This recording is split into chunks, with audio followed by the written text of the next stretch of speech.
Hi friends, welcome to Diganth academy. ಇವತ್ತಿನ ತರಗತಿಯಲ್ಲಿ ನಾವು ಆರ್ಟಿಕಲ್ಸ್ ಬಗ್ಗೆ ತಿಳ್ಕೊಳ್ಳೋಣ. ಆರ್ಟಿಕಲ್ಸ್ ಬಗ್ಗೆ ತಿಳ್ಕೊಳ್ಳೋದಕ್ಕಿಂತ ಮುಂಚೆ ನೀವು ನಮ್ಮ ಚಾನಲ್ಗೆ ಹೊಸಬರಾಗಿದ್ದರೆ ಸಬ್ಸ್ಕ್ರೈಬ್ ಮಾಡಿ, ಈ ವಿಡಿಯೋ ಇಷ್ಟ ಆದರೆ ಲೈಕ್ ಮಾಡಿ, ಹಾಗೆ ನಿಮ್ಮ ಅಭಿಪ್ರಾಯವನ್ನು ಕಮೆಂಟ್ ಬಾಕ್ಸಲ್ಲಿ ಹಾಕೋದನ್ನು ಮರಿಬೇಡಿ. ಬನ್ನಿ ಹಾಗಾದರೆ ವಾಟ್ ಆರ್ ಆರ್ಟಿಕಲ್ಸ್ ಅನ್ನೋದನ್ನು ನೋಡೋಣ. So article is an important grammar concept in English. Understand? These articles are belongs to determiner family. ಯಾಕೆ ಇವನ್ನ ಡಿಟರ್ಮಿನರ್ ಫ್ಯಾಮಿಲಿಗೆ ಸೇರಿಸಿದ್ದಾರೆ ಅಂತ ಹೇಳಿದರೆ, because these articles determines the noun. Understand? So here article is a word that use to modify a noun. See, ಆರ್ಟಿಕಲ್ಸನ್ನು ನಾವು parts of ಸ್ಪೀಚಲ್ಲಿ ಸೇರಿಸಿರೋದಿಲ್ಲ. ಯಾಕೆ ಅಂತ ಹೇಳಿದರೆ, like adjectives it modifies a noun. Understand? So here articles are used before noun. ಯಾವಾಗಲೂ ನಾಮಪದಕ್ಕಿಂತ ಮುಂಚೆ ನಾವು ಆರ್ಟಿಕಲನ್ನು ಬಳಸ್ತೀವಿ. ಹಾಗಾದರೆ ಯಾವೆಲ್ಲ ಇದೆ articles? So a, an and the. These three articles are very important in English grammar because they determined the noun. Understand? So here these three articles are classified into two types. So one is definite article and another one is indefinite article. Then what is definite article and indefinite article? Nodana. See, definite article means, here definite means specific. So it speaks about the specific noun. Understand? So definite means particular. Definite article ಯಾವಾಗಲೂ particular ಆಗಿರುವಂತಹ ನಾಮಪದದ ಬಗ್ಗೆ ಹೇಳುತ್ತೆ.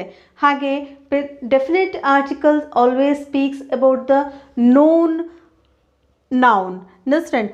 ಮೊದಲೇ ನಮಗೆ ಗೊತ್ತಿರುವಂಥದ್ದು ಅಂದರೆ already referred. Understand? ಮೊದಲಿನ ಸೆಂಟೆನ್ಸಲ್ಲಿ ನಾವು ಆ ನಾಮಪದವನ್ನು ಉಪಯೋಗಿಸ್ಕೊಂಡಿರ್ತೀವಿ.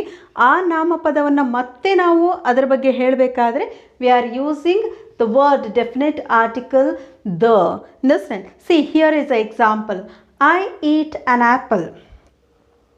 The apple is sweet.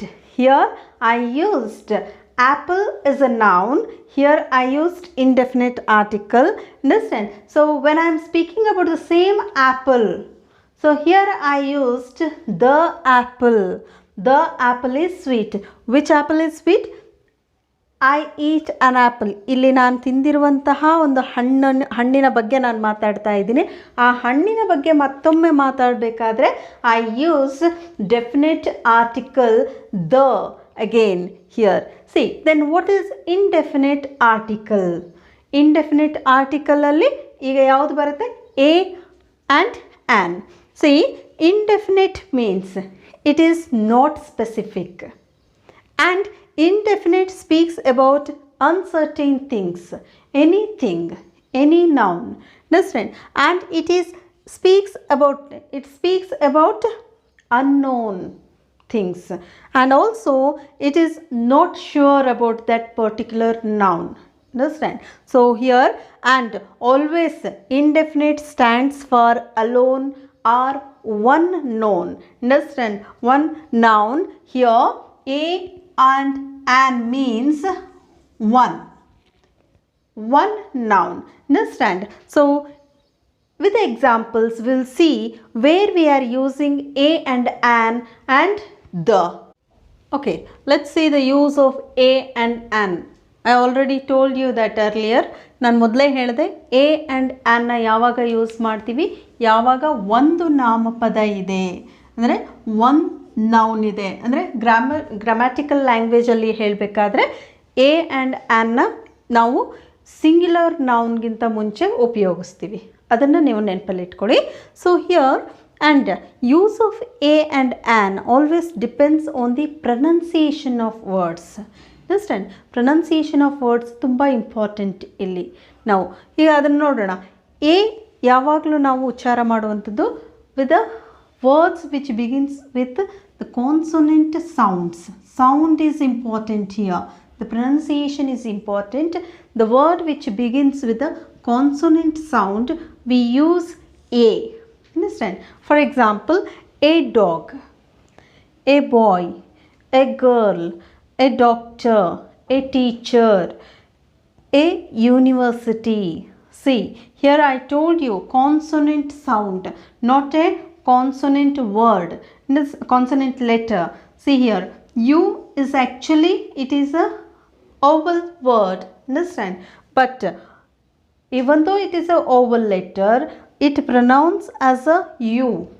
In Kannada, we'll use ya, understand? So here, university, a uniform, a university, a uniform, a union. ನೋಡಿ, ಯೂನಿಯನ್, ಯೂನಿಫಾರ್ಮ್ ಇವೆಲ್ಲವೂ ಸಹ ಯು ಇಂದ ಲೆಟರ್ ಯು ಇಂದ ಸ್ಟಾರ್ಟ್ ಆದರೂ ಸಹ ಈ ವರ್ಡ್ ಯಾವುದರಿಂದ ಉಚ್ಚಾರ ಆಗುತ್ತೆ ನೋಡಿ, ಕನ್ನಡದಲ್ಲಿ ಯಾ ಅಂತ ಹೇಳಿ ಏನು ವ್ಯಂಜನ ಇದೆ ಆ ಅಕ್ಷರದಿಂದ ಪ್ರೊನೌನ್ಸಿಯೇಷನ್ ಶುರುವಾಗುತ್ತೆ. ಸೊ ಹಾಗಾಗಿ ನಾವು ಇಲ್ಲಿ ಎ ಅನ್ನು ಉಪಯೋಗಿಸ್ಕೊಳ್ತೀವಿ. ನೆಕ್ಸ್ಟ್ ಹಾಗೆ a one eyed man, O actually vowel letter, but here it pronounce, ಇಲ್ಲಿ ಉಚ್ಚಾರಣೆ ಆಗುವಂಥದ್ದು ವಾ ಅಕ್ಷರದಿಂದ. ನೆಕ್ಸ್ಟ್ ಇದನ್ನು ನೀವು ನೆನಪಲ್ಲಿಟ್ಕೊಳ್ಬೇಕು. ಹಾಗೆ a forest officer, forest F consonant letter but it pronounce as a ಫಾ. Understand? So a forest officer ಅಂತ ಹೇಳಿ. So let us see the use of an. See here also an we are using with the help of the vowel sound. Understand? Letters ಯಾವಾಗ vowel sound ಇಂದ ಅಂದರೆ ಸ್ವರ ಉಚ್ಚಾರಣೆಯಿಂದ ಶುರುವಾಗುತ್ತೋ ಆವಾಗ ನಾವು ಆ್ಯನನ್ನು ಉಪಯೋಗಿಸ್ಕೊಳ್ತೀವಿ. Understand? Here ನಮ್ಗೆ ಗೊತ್ತಿದೆ vowel letters ಯಾವುದೆಲ್ಲ ಇದೆ ಅಂತ ಹೇಳಿ, A E I O you.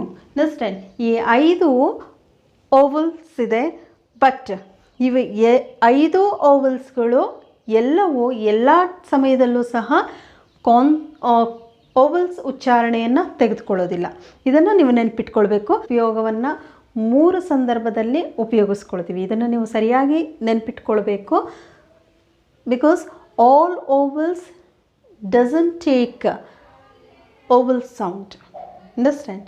ಹಾಗಾಗಿ ನೀವು ಸ್ವಲ್ಪ ಆ್ಯನ್ ಉಪಯೋಗಿಸ್ಕೊಳ್ಬೇಕಾದ್ರೆ ಈ 3 ಸಂದರ್ಭಗಳನ್ನು ಕರೆಕ್ಟಾಗಿ ನೆನಪಿಟ್ಕೊಳ್ಬೇಕು. ಹಾಗಾದರೆ ಯಾವೆಲ್ಲ ಆ ಸಂದರ್ಭಗಳು ಅಂತ ಹೇಳಿ ನೋಡಿ. ಕೆಲವೊಂದು ಸಾರಿ ಕೆಲವು ವರ್ಡ್ಸ್ಗಳು ಓವಲ್ಸಿಂದನೇ ಶುರುವಾಗುತ್ತೆ. ಆ ಓವಲ್ಸಿಂದ ಶುರುವಾದಾಗ ಅಲ್ಲಿ ಉಚ್ಚಾರಣೆ ಸಹ ಸ್ವರದ್ದೇ ಆಗಿರುತ್ತೆ. For example an ant, an elephant, an eagle, an orange, an engineer, an umbrella. So like this. So ಇನ್ನು ಎರಡನೇ ಸಂದರ್ಭ ಯಾವುದು ಅಂತ ಹೇಳಿದರೆ, the words begins with a consonant letters. Understand? Consonant ಲೆಟರ್ಸಿಂದ ಶುರುವಾಗಿದ್ದರೂ ಸಹ ಉಚ್ಚಾರಣೆ ಮಾತ್ರ ಓವಲ್ ಸೌಂಡ್ ಆಗಿರುತ್ತೆ. Understand? For example here an hour, an honourable, an honest. ಇನ್ನು 3ನೇ ಸಂದರ್ಭದಲ್ಲಿ ನಾವೇನು ಮಾಡ್ತೀವಿ ಅಂತ ಹೇಳಿದರೆ, ಕೆಲವೊಂದು ಕಾನ್ಸೊನೆಂಟ್ ಲೆಟರ್ಸ್ಗಳನ್ನು ಅಬ್ರಿವೇಷನ್ನಲ್ಲಿ ಉಪಯೋಗಿಸ್ಕೊಳ್ತೀವಿ. ಅವು ಯಾವೆಲ್ಲ ಲೆಟರ್ಸ್ ನೋಡಿ, F, H, L, M, N, R, S. ಈ ಕಾನ್ಸೊನೆಂಟ್ ಲೆಟರ್ಸ್ಗಳನ್ನು ನಾವು ಅಬ್ರಿವೇಷನಲ್ಲಿ ಬಳಸ್ಕೊಂಡಾಗ ಆ್ಯನ್ ಉಪಯೋಗಿಸ್ಕೊಳ್ತೀವಿ. For example an F O, an L L B graduate, an M L A, an M P, an N D A officer, an R T O officer, an R C worker, an S T A officer. ಈ ಥರ ಪದಗಳನ್ನು ನಾವು ಉಪಯೋಗಿಸ್ಕೊಂಡಾಗ ನಾವು ಕಂಪಲ್ಸರಿಯಾಗಿ an ಪದವನ್ನು ಅಥವಾ an ಆರ್ಟಿಕಲನ್ನು ಉಪಯೋಗಿಸ್ಕೊಳ್ತೀವಿ. ಅದನ್ನೇ ಇಲ್ಲಿ ನಾನು ಒಂದು ಎಕ್ಸಾಂಪಲ್ ಕೊಟ್ಟಿದ್ದೀನಿ, ಆ್ಯನ್ ಎಫ್ ಒ. ಇದನ್ನು ನಾನು ಬಿಡಿಸಿ ಬರೆದಾಗ ಏನಾಗಿದೆ, ಫಾರೆಸ್ಟ್ ಆಫೀಸರ್ ಅಂತಾಗಿದೆ. ಫಾರೆಸ್ಟ್ ಆಫೀಸರ್ ಅಂತ ಬಂದಾಗ ಆರ್ಟಿಕಲ್ ಯಾವುದು ಬರುತ್ತೆ, ಎ ಬರುತ್ತೆ. ಯಾಕೆ, ಇಲ್ಲಿ ನಾವು ವರ್ಡ್ಸ್ ಪ್ರೊನೌನ್ಸ್ ಮಾಡಿರೋದು ಓವಲ್ ಸೌಂಡಿಂದ. ಇದನ್ನು ನೀವು ನೆನಪಿಟ್ಕೊಳ್ಬೇಕು. ಯಾವಾಗಲೂ when you are using a and an, understand, you always remember you have to use these articles only depends on the pronunciation of noun. Understand? ಈ ಪದವನ್ನು ಉಚ್ಚಾರಣೆಯ ಮೂಲಕ ನೀವು ಉಪಯೋಗಿಸ್ಕೊಳ್ಬೇಕು. ಆರ್ಟಿಕಲ್ಗಳನ್ನು ಎ ಮತ್ತು ಆ್ಯನನ್ನು ಪದಗಳ ಉಚ್ಚಾರಣೆಗಳ ಸಹಾಯದಿಂದ ಮಾತ್ರ ನೀವು ಉಪಯೋಗಿಸ್ಕೊಳ್ಬೇಕು. So hope you understand very well. Okay friends, thank you for watching this video. ಈ ವಿಡಿಯೋ ಇಷ್ಟ ಆದರೆ ಲೈಕ್ ಮಾಡಿ, ಹಾಗೆ ಕಮೆಂಟ್ ಬಾಕ್ಸಲ್ಲಿ ಹಾಕೋದನ್ನು ಮರಿಬೇಡಿ. Please subscribe and thank you.